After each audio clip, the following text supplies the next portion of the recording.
సత్య ఇంకా లేచి బయటకు రాలేదని చెప్పి విశ్వనాథం అయితే వాళ్ళ డోర్ కొడుతూ అమ్మ సత్య అని చెప్పి అంటాడు. ఇక డోర్ ఓపెన్ చేసి ఉండడంతో లోపలికి వెళ్ళి బాబు అని చెప్పి పిలుస్తూ ఉంటాడు. అయినా సరే సత్య అలాగే క్రిష్ వాళ్ళిద్దరూ కూడా లోపల ఉండరు. అది చూసి విశ్వనాథం అయితే బయటకు వచ్చి వాళ్ళ ఆవిడతో ఇలా అంటూ ఉంటాడు.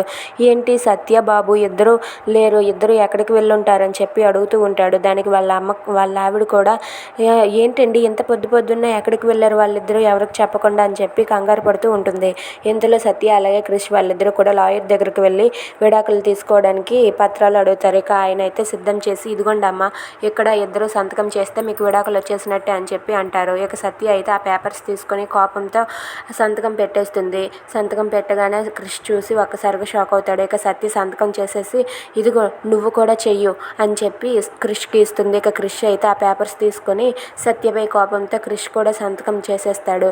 ఇక వాళ్ళిద్దరూ విడాకులు తీసుకోవడానికి ఇద్దరు కూడా సంతకం చేసేస్తే ఆ లాయర్ అయితే ఇక మీకు విడాకులు వచ్చేసినట్టే అమ్మ మీరేమీ కంగారు పడకండి అని చెప్పి అంటారు. అది విన్న క్రిష్ సత్య ఇద్దరు కూడా కోపంతో ఒకరి మీద ఒకరు కోపంతో ఉండి అలా చిరాకు పడుతూ ఉంటారు. If you like this video please like share and subscribe. Thanks for watching.